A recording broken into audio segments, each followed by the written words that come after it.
Hello, beautiful souls. Kathleen here.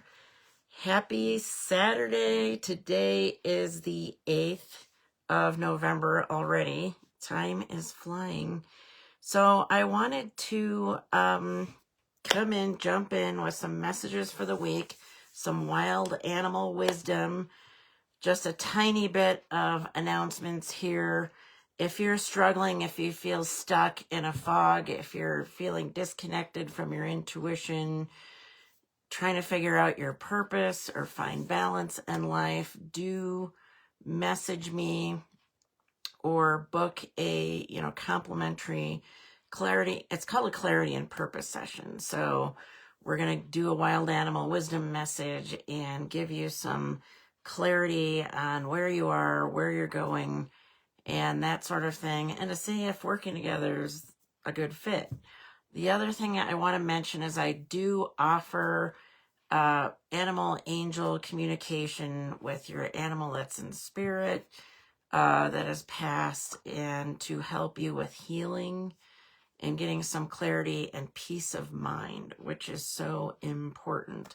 I also have a Mastering Animal Communication course for those of you who want to dive deeper into your intuitive abilities and learn how to connect with animals on a deeper level. Message me or check out mustangmindset.com for more info on that. Now, without further ado, also if you're watching me on YouTube, please like, comment, and subscribe. And hi to those who are here live in my Animal Angel Connection group. So I pulled 5 cards, and it's interesting. We've got, we got some birds. We've got mammals here, and even an insect. So let's dive in. I want to start with the wombat. The wombat is saying, be at home. So many of us are in transition, or even if we've been living somewhere for a while, but maybe it's not feeling like home anymore. I've experienced that at times. I was just visiting family on the East Coast, but being at home wherever we are comes from feeling connected, feeling connected to the earth, and really grounding ourselves, getting out in nature, staying connected with our animals. Imagine when you're sitting there in your sacred space. I like to talk about having a sacred space. It may be a corner of your living room. It may be a separate room. I consider this a sacred space, kind of my office, but I do have, my crystals around me. I do enjoy rocks. And I do enjoy, thought I'd show you this one.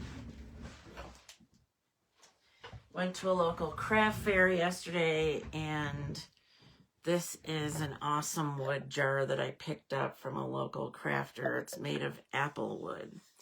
So showing off my new little wood piece there.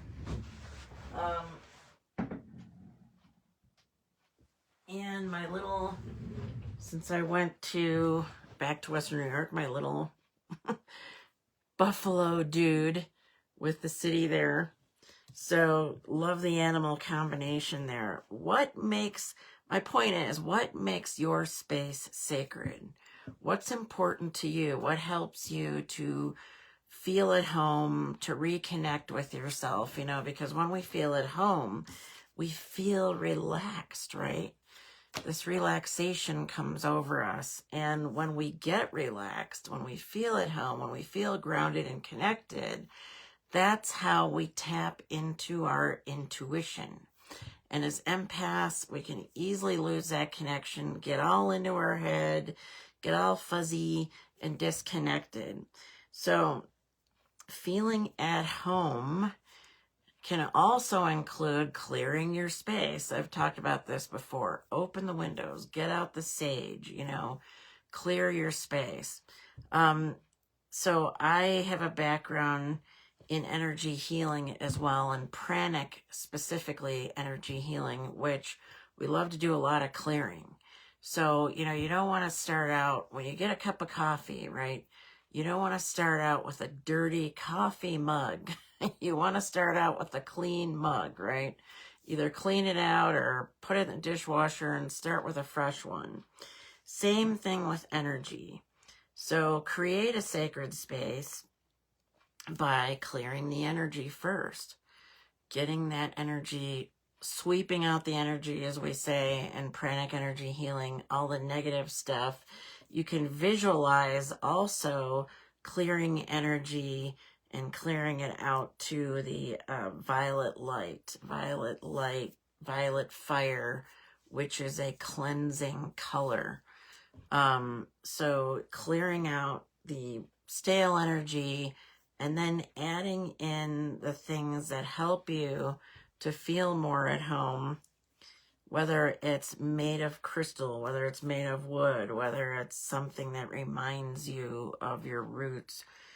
So being at home, having that sacred space, being able to relax, clear your energy, the negative energy, and bringing in some homey, positive energy is awesome. So when you do that, the crow is then saying, co-create with spirit. And this has been coming up a lot lately. You're not alone, right? You're not alone. You can co-create.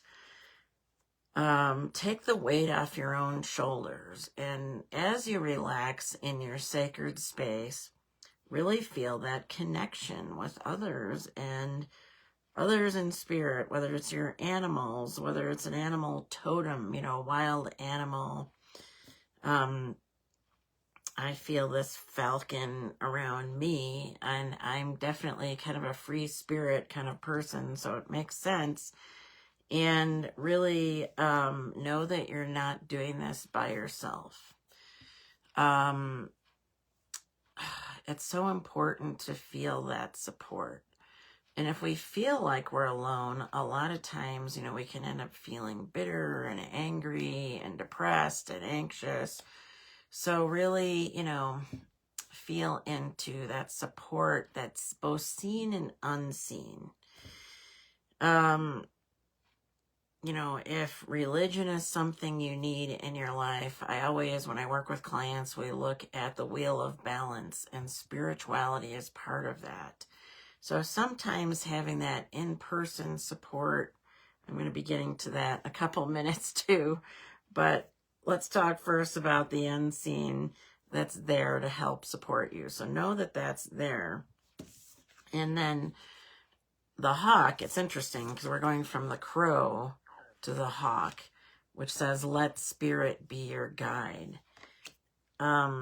It's so important, as I was saying, for us empaths, we have such a powerful intuition, but it gets muddied, it gets blocked. Fears, beliefs, and all sorts of people around us, picking up on other people's energy, can block that guidance that we have. So we need to discern. A lot of times I use muscle testing, and I know at one point I did a video on muscle testing. You can check my YouTube channel. It should be on there.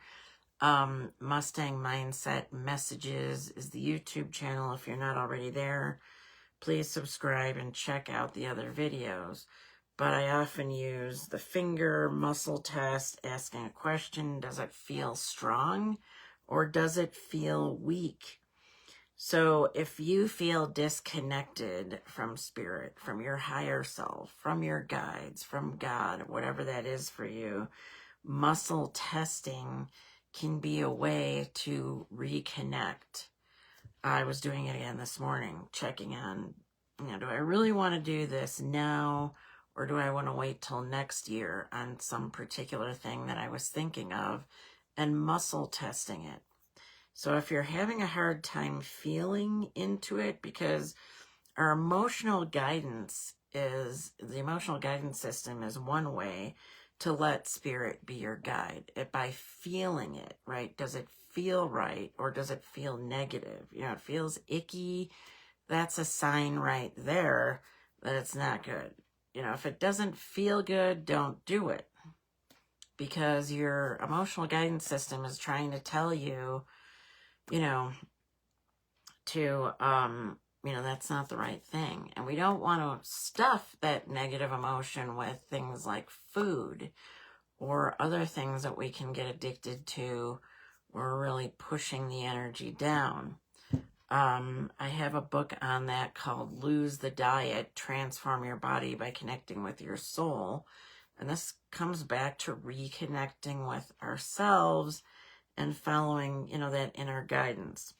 So let spirit be your guide. And if you feel disconnected, tap into your emotions. And if that doesn't work, tap into your physical muscle testing, because we can feel it in the body. Our muscles will tell us the truth. My brother has a background in doing body work and being a chiropractor. And when his kids were little, he would muscle test them in shoes. Have them put their arm out and press down on the arm to see if they had strength in their muscles, because that's one sure way to tell if their body is aligned and if the shoes feel right and it's good for their spine or not. So there's all different ways to tap into spirit, and spirit being our guide. So co-creating, we're not alone there. Spirit guidance, and also collaborating. I mean, how many more messages can we get here around collaborating, knowing that you're not alone? And this is the ant, though, because I said there was an insect here. Time to collaborate. So where do you need to collaborate? Is it with spirit? Is it that co-creating with spirit? Or are there people around you that can help you? As empaths, as sensitive souls, we like to do and be all these awesome helpers.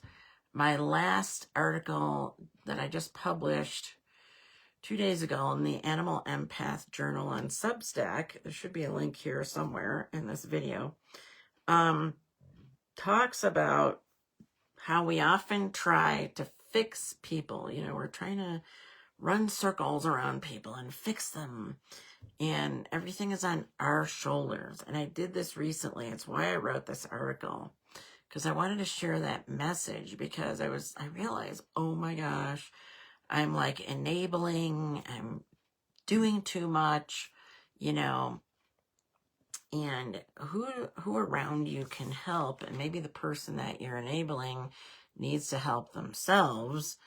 But, it's time to collaborate and not let the weight of everything fall on you. So do check out that article. Really good confirmation there. And letting you know that, it's time to love yourself and not allow yourself to try to run the show and, all those other fun things, not so fun things. You're going to become burned out, if you don't get some collaboration. So there's spirit guidance, there's support there, but then also collaborating with others is important. So collaborating both with spirit and collaborating in the physical world with getting help, and not just, doing it all on your own. So finally, I want to talk about the whale. So the whale card came up, and it says, trust the great mystery. We're all up in our heads trying to figure things out, right? This is my background. For those of you who don't know, I spent 22 years in commercial finance, being all up in my head, right? I was so analytical because I worked my way up to handling loans in excess of $5 million. So there was aircraft and, boats and fleets of heavy equipment. And I had to justify everything. So I had to be super analytical. I worked with a lot of men who have a tendency to generally, not to generalize, but women are wired differently. First of all, we're wired more for intuition than men. And so men are much more logical. And so I was in this environment for years, and I was so thoroughly trained to let go of any intuitive capabilities, because it's hard to explain that. Well, this feels right, I muscle tested it. Let's give him $10 million. No, you have to analyze things to death and justify it, in so many ways. And, it's, we're not following our intuition. So by the time I got into healing art school, and step by step, slowly and methodically, was learning to reconnect with myself and my intuition. This is something that, is part of my mission to help others with, to get out of your head and into your heart, to find that inner guidance, and to learn that you have such an awesome intuition that's there waiting for you. It may seem like a mystery what's out there, and it's especially a mystery when you're too much in your head and being too analytical. But you have to start to trust. And in my Mastering Animal Communication course, I teach you about trusting your intuition, finding confidence in your intuition, getting out of your head and into your heart. Anybody who's watching this, I guarantee you have got a powerful intuition. If you're a sensitive animal lover and you sense animals, and animal suffering drives you crazy like it does me, you've got a great intuition, but maybe you've lost the connection with it. It's time to get back there. So I help you with that, with the intuition, with the self-love, with the clarity, and living life on purpose. So again, connect with me if you need help there, and let's talk. We can get insight from animals, and as well as if you want to connect deeper with your animals and use your intuition there. So anyway, just to recap, being at home, the Wombat, create that sacred space, clear the space of anyone else's leftover negative stuff, especially if you're in a new space. You want to clear that and make it your own with your own personal items, or could be items of ancestors or spiritual items, whatever that is, and start co-creating with spirit, because you're not alone. You are not alone. You have quite a bit of help around you that you can't even see. So let that spirit help to guide you, like the hawk, and learn to collaborate. Again, you're not alone. Take the weight off your shoulders and trust in the guidance that's unseen and that mystery. So I hope these messages have helped. I would love to hear from you in the comments. Did this resonate with you? Where are you at now? Where are you struggling? What guidance do you need? And has this helped you? Anyway, thank you so much for tuning in. Say hi, please, if you're in the group. Would love to hear from you. And again, please like and subscribe, and feel free to comment if you're on YouTube. So I'll see you again soon. And it's almost the end of the year, isn't it? How many weeks have we got left? 7 weeks, maybe 8, I don't know. It all goes so fast. And the older and wiser we get, the more we realize how fast it is. So don't waste your life living someone else's. It goes by so fast. You don't want to be there going, oh crap, I've wasted years not being me and not using my talents and my, awesome abilities, because I guarantee that you have awesome healing abilities as an empath, as a sensitive, as an animal lover. So tap into it. Time is going by and the world needs your special gifts now. Not later, but now. Okay. So I'm here for you, and reach out to me if you need help. Thanks again. See you later. Bye, everyone.